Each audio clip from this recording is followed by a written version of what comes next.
Welcome back. We are at Grano's table once again. Today we are doing one of my absolute favorite recipes ever. This was a staple growing up. Grano did this all the time. I loved it, but there's a caveat. I make this differently than she did. Much to the chagrin of one of her daughters. Yes, Keely, I'm talking to you. You already know. I add to this recipe. We're going to do today chicken pie. However, Grano's version of chicken pie, as I said, was different. You see all of this lovely veg laid out in front of me. She didn't do this. Grano's chicken pie was chicken and gravy with a biscuit topping. And that's what we're doing. We're going to have chicken and gravy with a biscuit topping. But I love adding veggies to this. Now this is what I add because this is what my husband will eat. You could add broccoli, you could add peas, pretty much any other veggie you wanted. But this is what we do. We do carrots, celery, onions, and he likes a potato. I've got one potato. I've got another one over there. I always buy 2 potatoes. Rule of thumb when you're shopping for potatoes. I don't know why this is the case. There's always going to be a bad spot, sometimes a big bad spot in potatoes. So like sometimes we bake potatoes, large potatoes for dinner. We do what we call stuffed potatoes. And I always buy one more than what I need because invariably, if you don't, you're going to have one that's bad. So I always buy an extra. So I do have an extra over here in case I need it. But for now, we're going to peel one potato. I've got everything else done. And before I do that, I do need to flip on my pot here. I've got 4 tablespoons of butter in my pot here that we're going to cook these in. And I do have a Le Creuset stock pot. Thank you, Julie. I stole this from my Aunt Julie, Grano's oldest daughter. That's a long story about why I stole it. I stole it from her. But I use it all the time and she doesn't. But I have my grocery sack of veggie scraps over here because these will go into the compost pile later. We do compost for our veggie garden in the summer. Either way, so let's quickly peel a potato and get that out of the way. I didn't do this earlier for prep because some of you may know this is a very green potato. Some of you may know if you peel a potato and you don't stick it into water, which I didn't want to do, it will turn on you very quickly. It'll turn brown, and I didn't want that. So if you give me just a second, we're going to peel this up, and then we're going to dice it up with the other veggies. We'll do this while our butter's melting. I do have the oven, which is preheating on 425, which is what we're going to bake this on, so that that biscuit topping will brown up nicely, and I'll show you that. Yes, we are actually making biscuits, homemade buttermilk biscuits to go on top of this. I had intended eventually for the biscuit recipe to be a totally different video, but because I'm making chicken pie, you might as well learn how to make biscuits too. So we're going to do this without cutting ourselves.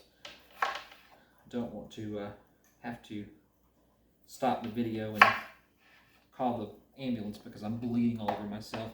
Just a kid joke. So we're going to cut these into, as one of the Food Network people says, planks, sticks, and dices. Just going to dice this up really quickly. Good enough for me. Try to make it even. My knife cuts, you know, it's rustic. This is a rustic meal. It's good because it's great in the winter time. It's cold outside. This is a very filling meal, as you can imagine. As I said, chicken, gravy, veggies, biscuits. It's chicken pie. What some people might call chicken pot pie. Now, I have attempted before to make this in one pot. In fact, that pot right there. However, it didn't turn out so well. It's too much space in that. It's too deep. The biscuits don't turn out very well. It's just, I don't know, it doesn't work. I didn't like doing that, so I do put it in a casserole. I've already cooked my chicken. It was 2 chicken breasts, 2 boneless, skinless chicken breasts that I seasoned up, and I'm going to talk about that in a second.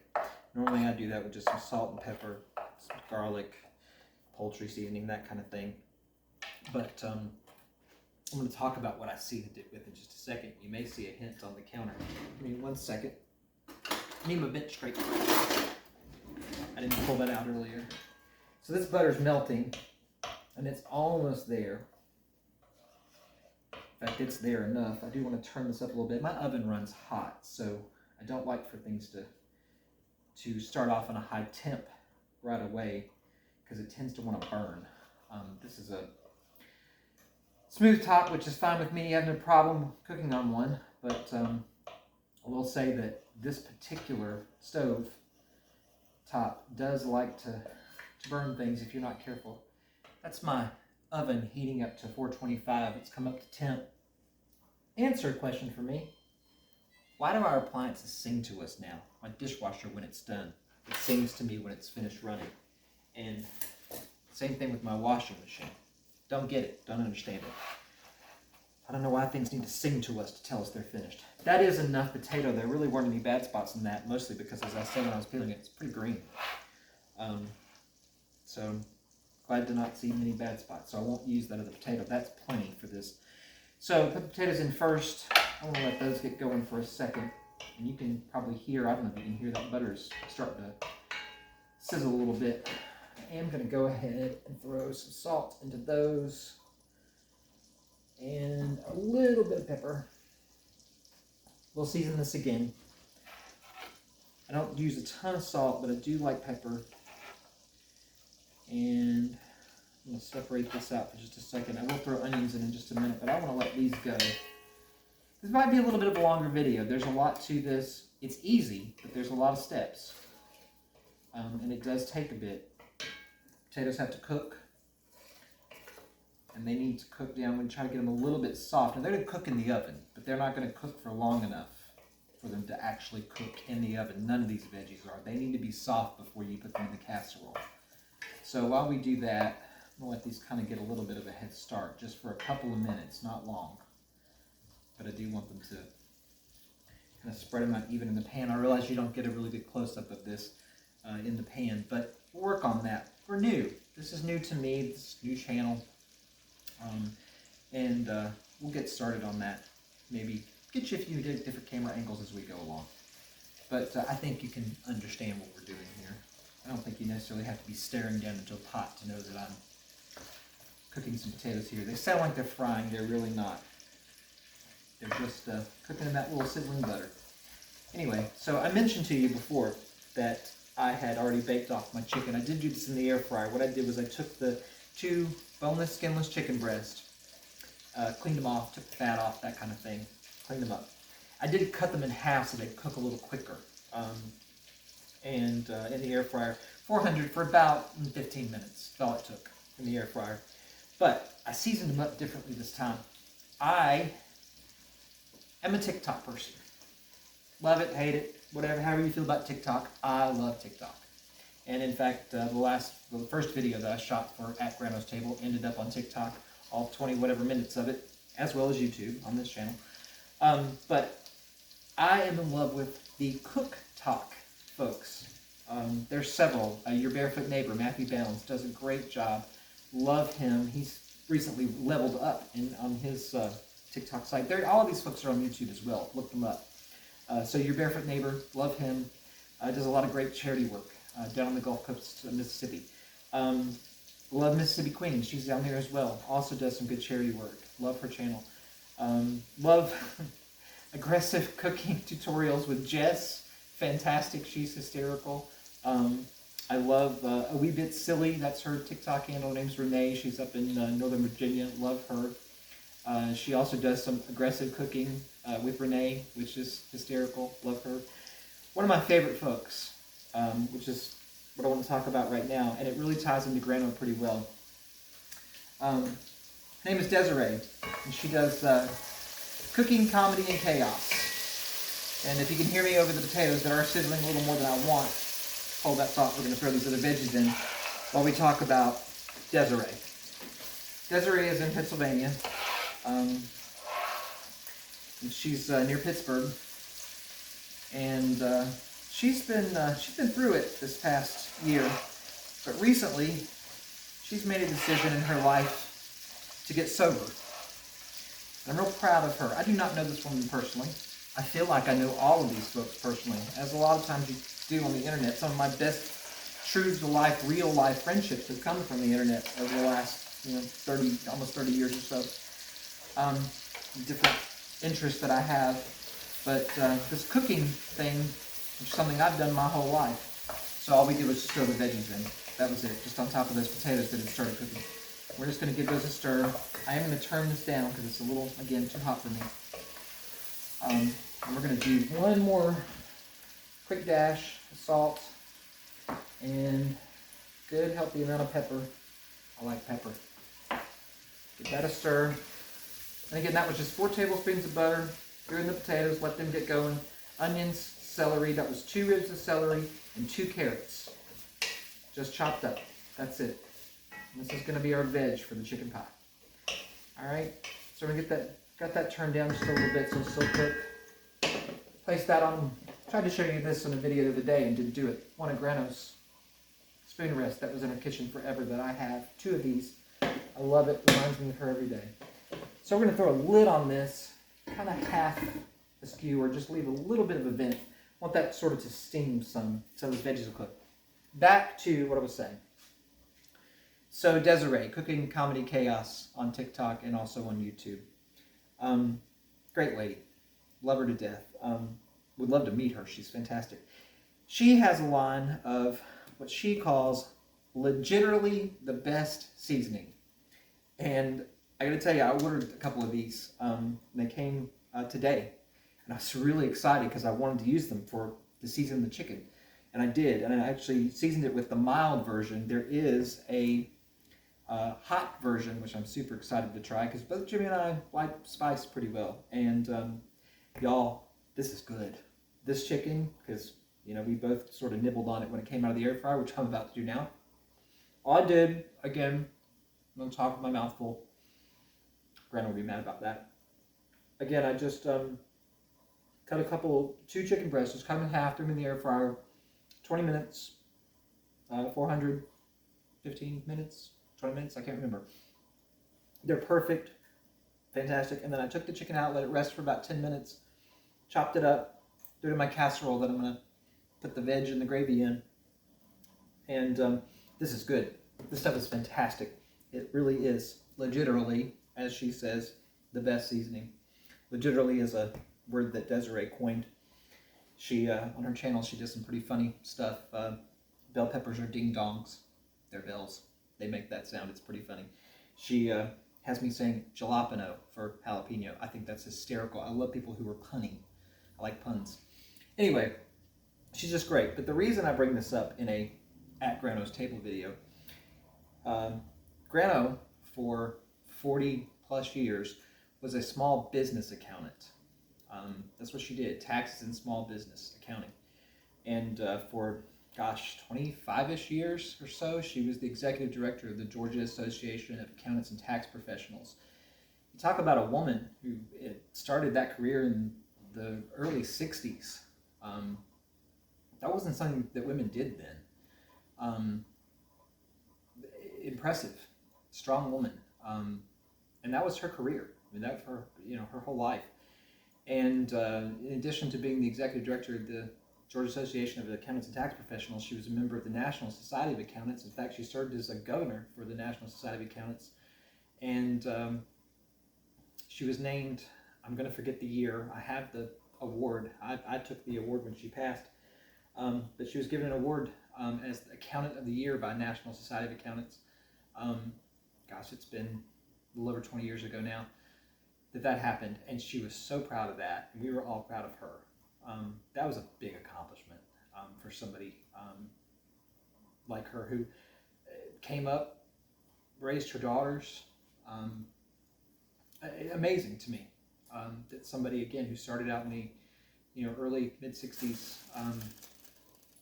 built a career like that, built a business. Now she had a business partner. His name was Lonnie, great guy. But when he passed, she carried on that business another several years on her own before she eventually retired and sold the business. But I bring that up because Desiree is a small business owner. She's not just a TikTok personality. She's not, just on YouTube, just doing funny cooking videos. She's running a business. So if you guys have any interest at all, I'm promoting her today. I think Grano would be proud of that. She'd be proud of a woman in business. This is some good stuff. Legitimately the best seasoning. Trying it out for the first time today. This is not a sponsored video. I get nothing from this. I was a small business owner for almost 20 years. And now I work for the regulatory body that governs that industry that I was in. But either way, I just think that Grano would be proud of somebody like that. So anyway, check this out. I'll put a link in the description of the video. Back to the cooking. So I'm going to take the lid off this real quick. I know it hasn't been on very long. This is hot. Just going to set that down. I'm making a mess of steam there. So this is going to take a few minutes. I will edit most of this out. You won't have to see how long this takes. But once this is done and these veggies are soft, we'll come back and I will show you the next part. All right, we are back. And we're going to check on these veggies. They look like they're just tender enough that we can move on with this. And there's a fairly large carrot in there, but it's splitting up, so we're good to go. And one of the things that happens with this, and the reason I put the potatoes in first, is they'll start to break down. There'll still be some smaller potato chunks in there at the end, but they also help to thicken this a little bit. Now, we do make somewhat of a roux to make this gravy, but the potatoes help in that as well. I'm going to turn this down on low. Now, again, the stovetop runs really hot, so turning it down on low doesn't really mean a lot, especially in this heavy cast iron Dutch oven I'm working with here. But, so the next thing I'm going to do before we hit that, I've got a couple tablespoons of butter. This is fairly soft. It's been sitting out for just a bit. I'm going to throw a couple more tablespoons in there because those veggies have sucked up those 4 tablespoons that were there. So if you're keeping track, that is roughly 6 tablespoons of butter that we've gone in with. We started with roughly 4, and now we're going to add those 2 in because I need a little more fat. We'll let that melt. It's not going to take it long. Again, that's room temperature butter. It's been sitting out. This is all unsalted butter, by the way. I don't think I said that at the beginning. I only use unsalted butter. I do a lot of baking, and so that's all I buy. You can salt butter. You can't take the salt out. That's how I feel about it. Now, some people say they don't like that. Why would you buy unsalted butter? Well, I do. I don't buy margarine at all. I don't like it. If you like margarine, buy margarine. If you don't buy it. But I don't. It's not my thing. So that butter melted pretty fast, like I thought it would. Now, the rule of thumb for a gravy, to make a roux for a gravy, that sort of thing, equal parts flour to equal parts fat. In this instance, I don't measure it. If I was making, say, sausage gravy or bacon gravy, from bacon grease, that sort of thing for breakfast, like something like that, good biscuits and gravy in this house, I would measure it. But for this, I can eyeball it because I'm just going to sprinkle this over. When I'm making biscuits like this or making this meal, I keep a cup of flour reserved. I've already made up my biscuits or flour and whatnot. It's actually sitting in the freezer. You'll find that out in a minute, and I'll tell you why. But I keep a cup reserved from that process, and I'm going to sprinkle. That's probably enough. I don't know how much that is, but I'm going to guess right now that was about 3 tablespoons. That doesn't seem like a lot, and it doesn't seem like enough. What I want to do is just coat the vegetables. Again, the potatoes are going to help because they're kind of broken up. Not all the way. There's still some pieces of potato in there, like I said, but I'm just coating the vegetables in flour. And I actually can tell you I need a little more. This is my house. I can do what I want. My hands are clean. Watch me. I'm going to sprinkle a little more with my fingers. That was probably about another tablespoon or so. Again, it's my house. My hands are clean. You don't want to eat here, don't eat here. But Grano would have eaten this. So, I'm going to stir this up. We're going to cook out the raw flour. Every YouTube cooking channel anymore always says to cook out the raw flour. I think we all learned that on America's Test Kitchen or something like that. Some Food Network show, something. I don't know where we all learned it, but Everybody learned how to cook out the raw flour. We were all doing it probably our whole lives. We just didn't know that's what we were doing. So let's let that cook for a second. Now this is really thick now. I don't know how much of this you can see. The handles are rather hot, but I'm not fixing to burn myself. I can tip that up for you. You see how thick that got? I'm sure you can see. That's pretty thick with the flour in there now. And so what we're going to do, now that's probably cooked out enough. And remember, this is going to bake in the oven too for about 20-25 minutes. I've got chicken broth. I'm not calling this stock. It's chicken broth. What it is 4 cups of boiling water with better than bouillon.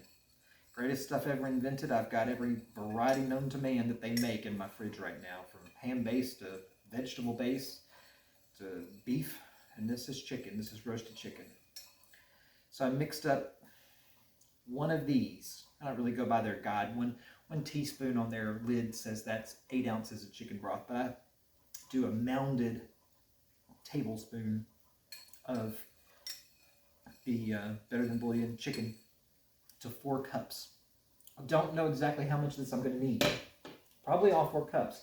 But I do add some heavy cream to this. So I'm going to add this in slowly and let this sort of thicken. I want to scrape off a little bit of the bottom of the pan because there's a little bit of loveliness going on down there. Some really good flavor right in the center from where these veggies cooked in the butter. So we're going to just pour just a little bit. Probably that was right about a cup. And let this get thick. And while I scrape off and deglaze that pan, I don't want to lose that flavor. I'm sure that was some sugar from the onions and from the carrots that we gave up there. And that is a really good slurry I got going right there. And then what I'm going to do, while this is on low, my heat again is on low. That's important. You don't want to scorch this. You don't want it to get going too quick. Now that's really thick. So we're going to take this now and we're just going to pour it in. And I'm going to do about 2 more cups. Because again, I never know exactly how much of this I'm going to need. And the casserole I'm putting this in is already full of chicken. And again, I'm going to put some cream in this. I don't want this gravy to be too thin. I want it to be fairly thick. Because chicken pie with thin gravy is not great. I want it to be gravy. I want there to be enough of it. But I don't want it to be terribly thin. Sometimes, I always make 4 cups of this, but you can save this too. And I can pour that right up in a storage bowl and put it right back in the fridge, and I can use it in another recipe, no problem. That would go great if I was making some chicken soup. Or heck, if you just wanted to have that in like some chicken and rice, or you would flavor your rice with that, perfectly fine. So I want to let this sit for just a second. I'm keeping stirring this because I don't want this to form any clumps with that flour. And I feel some veggies trying to cling to the bottom. I want to get those up. And we're going to let this come back up. I'm going to turn this back up just a little bit. And again, my stove is hot, so you have to work with your own stove. But this stove is almost like a gas stove. To be a sealed cooktop, it reacts like a gas stove sometimes. It gets really warm and will respond to the heat being turned up or down fairly quickly. It boils water very fast too, which I find interesting. I've never worked with one like this before. It was a learning curve for sure when we moved into this house. So we're just going to let this come up. And again, this is different than what Grano makes, and since there are veggies in this gravy, hers would not have had veggies in it. And she knew that I made it this way, but the middle daughter does not like my version of this. The older daughter, Julie, eats this up, begs for it. And always loved for me to make chicken pie. It's like, oh my gosh. She just begged and begged and begged. Please make chicken pie. This is one of her favorite things that I make. That is reminiscent of Grano, her mom. But it's not exactly the same thing. All we did was elevate Grano's recipe a little bit. That's all we're doing. Just elevating it slightly. Still keeping the memory alive, but adding to it. I think that's what a lot of families do. They might have a family favorite recipe, And things get added to it over the years. There's nothing wrong with that. I think that's perfectly fine. And so I'm turn that up just a little bit more. I want this to not quite come to a boil. I just want it to thicken a little bit. And sometimes for me, it doesn't get as thick. Like I've poured 3 cups in there, and I could have done with, say, 2.5 instead of 3. Because again, I'm going to add some heavy cream to this. I've got a cup out. Well, not quite a cup, about 3/4 of a cup of heavy cream that's been sitting on the counter. One thing, don't pour cold, heavy cream into something hot. I had made that mistake. It curdled and ruined the whole thing. Or separated, as they curdled, it just broke. The sauce broke. And you can add fat to a broken sauce, but to me, it's just pointless. I get discouraged when that happens. And I mean, you could try to save stuff. I did it to potato soup one time, and it wasn't the same. I wasn't pleased with the results, and it kind of ruined my whole dish. So I'm a harsh critic of my own food. Everyone in my family will tell you that. They'll all be, oh, this is delicious and wonderful, and we think it's great. And I'm sitting there thinking, what could I have done to this to make it better? So I am a harsh critic of my own cooking, but I think most people who cook a lot or bake a lot probably are. So we're just going to give this a stir. This is getting thick, and that's good. Like I said, I'm going to up it up one more. I just want to move a little quicker. I'll probably end up editing a lot of the stirring out. So if there's a strange jump here in a minute, you'll know why. So let this get thick.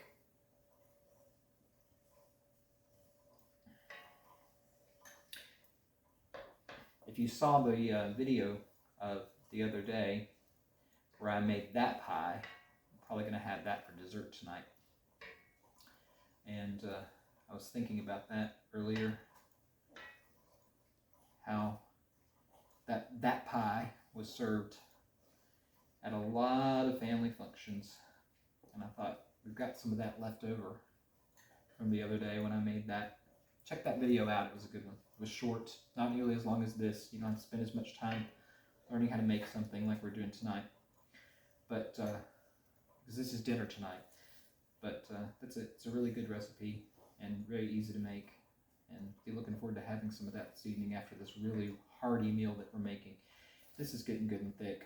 And I'm very pleased with that. I am going to reserve this last cup. I'm not going to need it. But again, you can add that to rice if you're making rice. It's delicious. Save that. Don't throw it away. So this is getting some bubbles in it, which is good. So this is pretty good, and it's still a little chilled, but not cold at all. So it's pretty safe to save this. Add the heavy cream. It just gives it a little bit of creaminess. Obviously, it's cream. And I'm probably not going to add all of this. I'm just going to put a little bit in there. Just a little bit of richness is what it adds.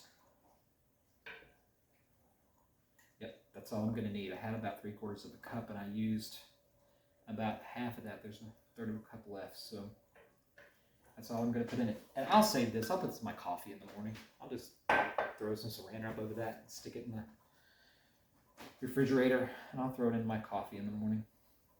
It'll be a treat. I don't normally put heavy cream in my coffee because I probably shouldn't. But I had a doctor's appointment yesterday. Probably shouldn't. Cholesterol's probably going to be a little high. Anyway, so put that little heavy cream in there. This is looking good. This is great. Looks like it's going to be about done. So what I'm going to do is I'm just going to get a little taste. And one of the ways good cooks know, coats the back of the spoon. That's how you know it's thick. I'm going to give this a little taste. Just for seasoning. That needs a little more salt and pepper. Not a lot. Just a little. And this is actually getting up to a boil. And I really don't want that to happen. So I'm going to cut this off. Just let it sit there for a second. That's probably going to be enough salt and pepper. My husband Jimmy will add salt and pepper to his. And there's tons of legitimately the best seasoning on that chicken. So it's going to have its own seasoning too. So that's probably going to be really, really good. This is a good thickness. So we're going to call this done. So what we're going to do now, sit this aside for a second. And we're going to grab, probably should grab some oven mitts, but I've already got a dirty towel here, so let's just grab it. This is going to be heavy as all heck, because this is a very, very, very heavy Dutch oven. It's cast iron, it's Le Creuset. It's a very good pot, and we love it. We use it all the time. Thank you, Julie. There is a story about why I have it. When my Aunt Julie and Uncle Ben, and again, Julie is Grano's oldest daughter, and my Uncle Ben was already my Uncle Ben. It's my mom's younger brother. So that's actually the Grano connection. She was my godmother before her daughter married my mom's brother. And she would be the first one to make sure that everyone knew that she was my Grano before that marriage occurred. But my aunt and uncle moved several years back. It's been longer than I realized. I'm just throwing this on top of the chicken in the casserole dish. Casserole dishes my mother-in-law gave me that I love. It's a whole set of these. This is the largest one of them. And I usually just make this much for me and Jimmy. If I was making this for a crowd, I would do this in a 13 by 9. Or I even have a much larger casserole. If I was doing this for, say, more than 6 people, I would do this in my much larger casserole. But 6 people, 13 by 9, that's plenty. Anyway, so when my aunt and uncle moved and built a new house, I did a lot of the packing. And I thought, why am I going to pack this pot up? It's so heavy. There's no reason to put it into a box and let it sit in storage while the house is being built. That's silly. So I thought, I'll just take it home and I'll use it. I didn't give it back. It's been with us ever since. But Jimmy loves it. He makes his own spaghetti sauce. Jimmy's a cook too. He cooks a lot of things really well. And he makes some really, really delicious spaghetti sauce, or pasta sauce, red sauce, Sunday gravy, whatever you want to call it. He's from Pennsylvania, but not Italian. But he makes just delicious sauce that my family also loves. And that's the pot he uses, and it's perfect for that. All right, so we've got that done. The next thing is the biscuit topping, and I've got most of that put together already. I don't want to leave that there. It's probably going to make that spin, so we're going to move that here. Right back.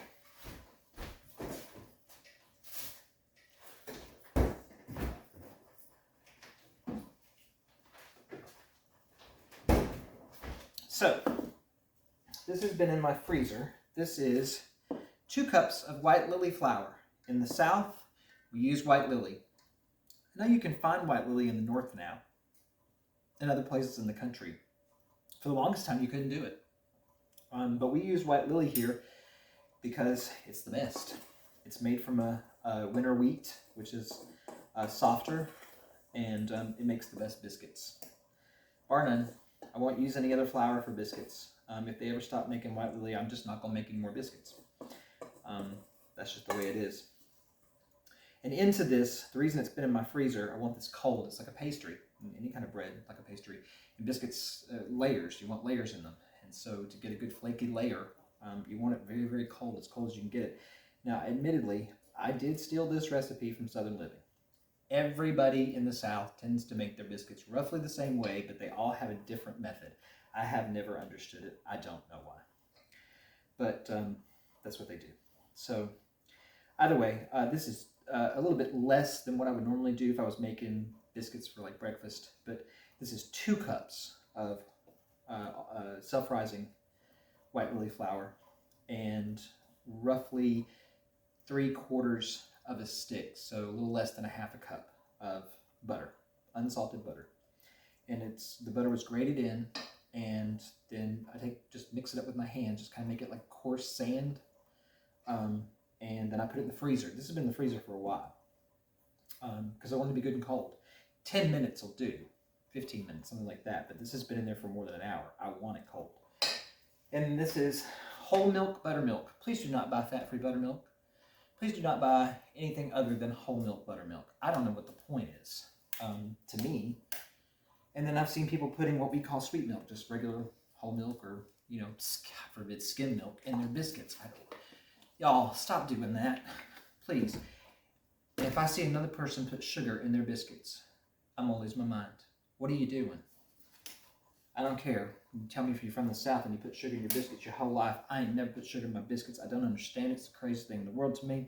Anyway, you want about a cup of buttermilk. I've been doing this so long, I don't need to measure, but it would be about a cup to 2 cups of flour in this. But I can eyeball it. I've done this. I do this in my sleep. Now, I put that much in, which is probably not a cup. I tend to want to put in what I think is about right, and then I'll stir it, and if it looks a little dry, I'm going to add a little more. For the chicken pie, I want my biscuits to be slightly drier than I would normally want them, and I can tell you that is too dry. I'm going to add a little more, and that's probably going to do it. Because there's liquid here, and they're going to suck up a little bit of the liquid, because I'm just going to lay these on top to bake to bake this off. And so the dough tends to suck up a little bit of the liquid. And so if these are too wet or as damp or as moist, I guess, as the dough as it normally would be, okay, I lied. A splash, just a splash. That's it. If it's as moist as I would generally do it to make biscuits normally, like I said, if I was going to make them for breakfast or even for dinner, it's too much. It's too wet, and it doesn't work out as well. It takes too long to bake. I don't like it. Now, you don't want to, with regular biscuits, you don't want to overhandle this. I'm just stirring this until it comes together in a ball, and there's a little bit of dry flour in the bottom, and I'm just letting that milk that I just poured in there pick that up. That's all I'm doing. I'm just letting it, I can turn this towards you a little bit, I'm just letting it pick up what little bit of flour was on the bottom of that bowl, and that's it. Now, this is still a wet dough. It's very shaggy. You want it to be. You don't want your biscuits overworked. You want that dough to be shaggy. Now, I'm putting a good amount of flour on my counter. My counter's clean. Clean your counters. It was clean when I started. There was a cutting board there. You all saw it. I just moved it behind me. And I'm going to flour my hands pretty good. And that's a good amount of flour. That is very sticky dough. And I'm going to work some of this flour into this. Some people do this with their hands. You know, they want to work it in the bowl with the milk and whatnot. I don't do all that. Do it however you want. Do it however you learn to make biscuits. This is the way I do it. Biscuit cutter. I do not use a rolling pin. I have in the past. I just learned it wasn't necessary. I've got a little flour on top of that. Not a lot. You saw what I did. It was a little rain. All right. I'm just pressing this out. I do have my little dough puller bowler from the bowl thing, because my bench scrape I used, and I didn't want to wash it, just threw it in the dishwasher. This will work just fine, because this is going to help me push a little flour into there. And I didn't push it down too far. You see it's still pretty thick. I'm going to fold this. You see it's still pretty scraggly dough. All right, and I folded it. Now I'm going to push it down a little farther this time, and I can see pieces of butter in there. I don't want to handle this too much. I don't want my hands to melt that butter. I want this to stay as cold as possible. And I'm going to press that down much farther than I did the first time. That first fold was just to kind of get it together. Now, a little more flour on my hands because it's a little sticky. I'm going to do that same thing again. I'm going to fold it over. There's some flour on there. That's perfectly fine. It's okay to work flour into your biscuit dough. Now, it's starting to become a rectangle. That's fine. That's what I want. I want this to become a rectangle. And again, I'm not rolling this. And I'm pushing some flour up against the sides. That's fine too. All right. And I'm pressing this out a little farther even, a little thinner this time than I did even the first 2 times. I'm just pressing it out. I'm not touching this with both hands. One hand. You see that? I'm trying not to transfer heat. All right. And that's much bigger than it was. I'm going to push that little flour there. Take some of that around the front, because I'm going to fold it differently.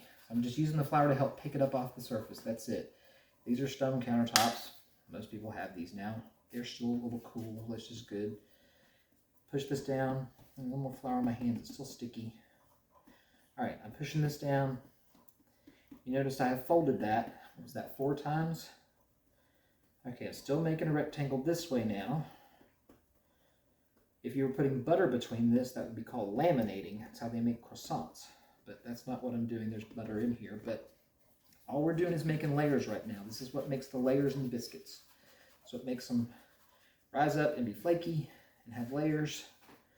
All right, this is still pretty wet, but it's perfectly fine. All right, now we're going to take this and move it to the center. I want a little more flour. You see why I have so much flour reserved? I don't use it all. I'm throwing that back in the bag, but anyway.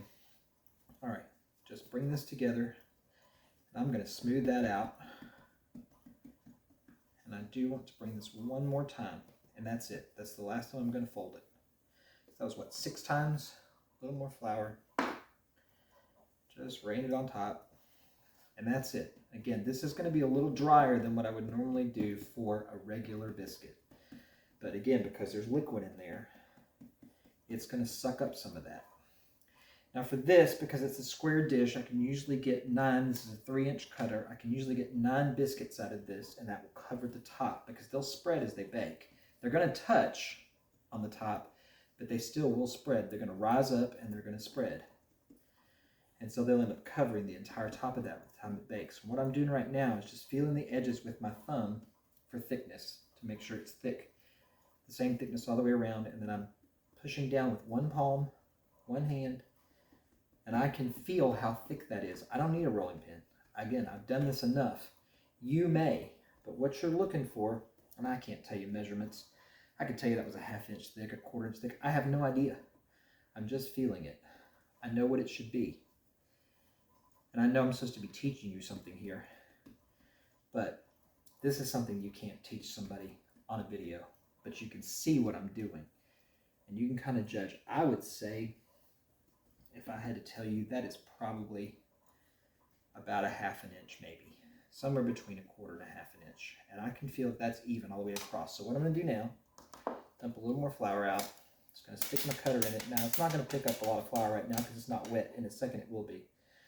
Straight down. Don't twist. Okay? Just straight down. No twisting. If you twist it, it'll seal the edges. They won't rise. They will rise. They won't rise as well. Okay? I might even get more than 9 out of this. We'll see.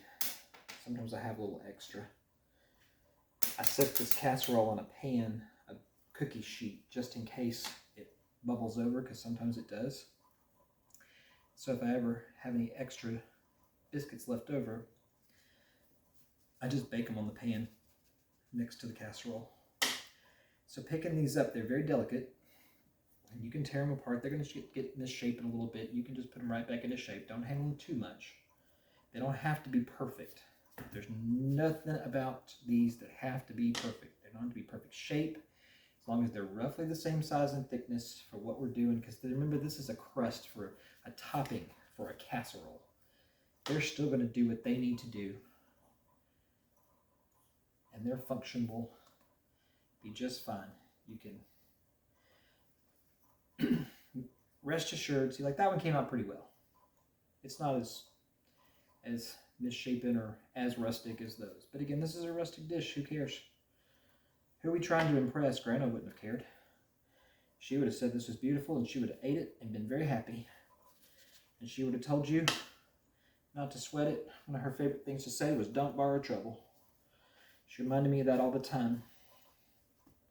When I was about 17 years old, I was going through the typical teenage angst. And all I'm doing is taking the leftover. I've got 1, 2, 3, 4, 5, 6. I've got to get 3 more. And I'll probably have some extra. You could freeze this dough. You could actually cut out biscuits if you didn't want to bake any extra along the side of this.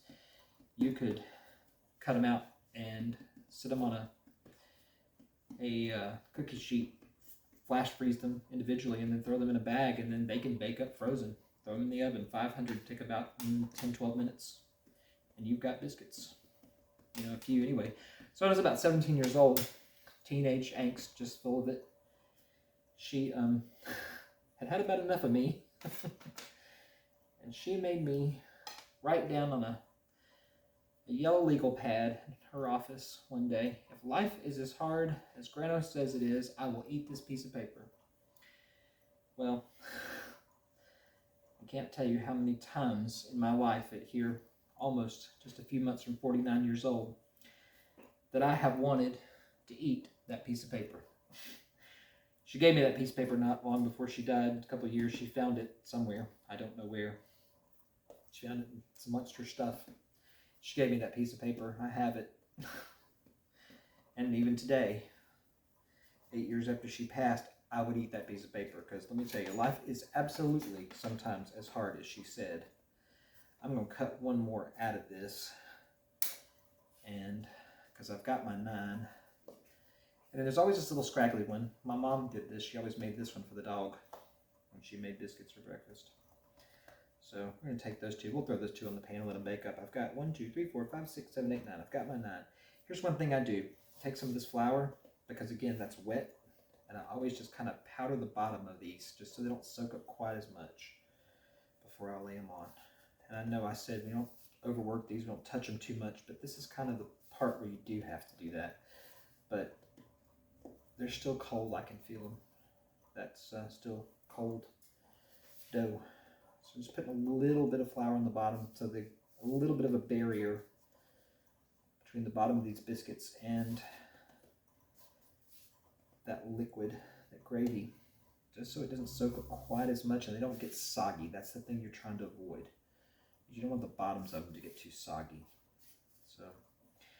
So we're going to put these biscuits on. I'm going to clean up this mess on this counter. We'll get this in the oven. It takes about 25-ish minutes on, I don't have to do those, on 425, and it'll be done. We'll lay these on there. And once it comes out, you do have to wait about 10 minutes or so. You want these touching, by the way. I don't know if you can see this. I hope you can. Let me slide this over. So all we're doing is just laying these. I can't see what you see. I'm talking to the back of the phone. So, well, I'm talking to you, but you're in the back of the phone. So lay these on just like this. Now, if I was making these for like breakfast or something, I would dab at the top of these with a little bit of butter, but I don't do that here. They'll brown up just fine. I do need to wash my hands though.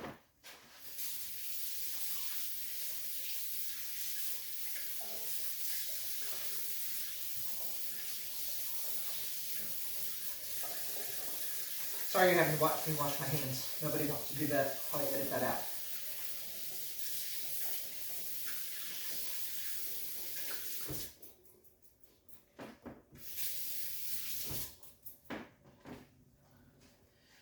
Okay, wash my hands. Sorry, needed to do that. Biscuit dough sticks to your hands and it gets dry as you're working with them. So, all right, so I've got a cookie sheet. This is very important. You want to, that is still warm, but it's okay. I'll tell you what I'll do. Got a trivet. Just sit up there. You always want to put this on a cookie sheet because when you see I've layered that on there, those are going to spread, they're going to puff up, and it will cover the whole top of that. Put this on a cookie sheet because sometimes it has a tendency to boil over. You don't want to mess in your oven. Better on a cookie sheet than in the bottom of your oven. Hold that thought. Put these in.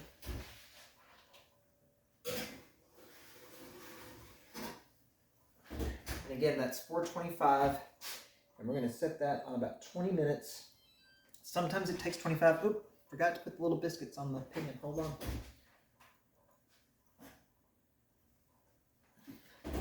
We have 2 chihuahuas. They'll probably end up with those. So anyway, so it'll take 20 minutes, sometimes 25, just depends. You just want to brown the top of the biscuits. You want to make sure to cook all the way through. That gravy will get to bubbling in there and do that. And once that's done, we'll come back. I clean up this mess on the counter. And we'll come back and it'll sit for about 10 minutes, but we'll plate it up and we'll let you know how it is. All right, so this baked off at 425. It took about 25 minutes to brown up the biscuits, and thankfully we didn't have too much bubble over, but that was what the cookie sheet was for, just in case that happened. This is still a little warm, so I need some oven mitts to show you all this. I'm going to bring it in just a little closer to you, just so you can see the lovely bake, how brown those biscuits got, how much they filled out, like I said they would, and topped off the chicken pie. It's been sitting for about 10 minutes, just to cool down. You cannot eat this right out of the oven because otherwise it is molten hot lava, and you don't want to do that. So let it sit for about 10 minutes. And so just to recap, we did 2 chicken breasts, that I did with, again, legitimately the best seasoning. Just bake those off or put them in the air fryer. And you could use a rotisserie chicken if you were in a hurry. I've done that before. It works out great. Just shred it up. And so, again, just the 2 chicken breasts up in the air fryer, seasoned up with legitimately, and just sliced that through, chunked it up, shredded it. Did the carrots, onions, celery, 1 potato, chunked it all up in the Dutch oven, let it soften up, a little salt and pepper, some butter. We did a little flour, made a quick roux, added about 3 cups of chicken broth to that, better than bouillon chicken. And then we added, once that thickened up, just a little bit of heavy cream, just a little richness. And then we made our biscuits and threw those on top. Again, popped in the oven, 425. It took about, again, 25 minutes to brown up. And then we let it rest for 10 minutes. And we're going to plate it up. And again, my everyday plates, I mentioned this in the first video. These are Grano's plates, came from a yard sale, mismatched. But these are our everyday plates. So we're going to plate this up. And it is still, again, very, very hot. But this will feed the 2 of us, Jimmy and I, for at least a couple of days. This reheats beautifully. I usually reheat in the oven. We don't own a microwave. When we moved to this house, sold my other house, the microwave was built in. This house, obviously you can see, is a very open concept. It doesn't have the traditional microwave above the stove. We didn't buy a microwave. We've been here almost 2 years, 2 years next month, and we haven't needed one. It's crazy. I've heard that about a lot of people, but this never did reheat in the microwave well because of the bread. But what I do is I just put it in a oven-safe dish and pop it in the oven. And, 15 minutes later, you've got this same thing as good as it was, even better because it sat a couple of days like most things do. But it does, reheats great. So we'll eat this, lunch, even dinner again. But let's dig in. Go in the corner, and we'll grab out a biscuit and some of the yumminess. Now that's gorgeous. Oop, already fallen on the plate. And we'll go in and let's just grab 2 because I know I'm going to eat 2. Now 2 is about as much as I'll eat because this is very filling. It's a pretty heavy meal, but it's great. It's raining here in Southwest Georgia tonight. And I'm actually expecting some storms later. I hope it's not too bad. Don't expect it to be, but maybe not. It's typical Georgia February weather. But look at that. Look at that gravy. Veg. Always just dump it right on top. This is a delicious meal. And again, we sort of took Grano's recipe of chicken pie. And again, hers was chicken and gravy and biscuits. I always add the veg. Love the veg. And as my friend Mandy says, if this don't light your fire, your wood's wet. And I'm just going to go ahead and give this a taste. We just got to get the perfect little bite here. Just a little of this yummy, flaky buttermilk biscuit, which can't be beat. Some of that delicious chicken with the legitimately best seasoning on there. Some veg. I love a carrot, so we're going to dig over here and grab a carrot. This is going to be so hot, y'all. This is a huge bite. I can't believe I'm going to take a bite this big, but this just looks so delicious. But we're going to blow on this. This is going to be so hot. I have nothing to drink. I'm going to take a big bite of this.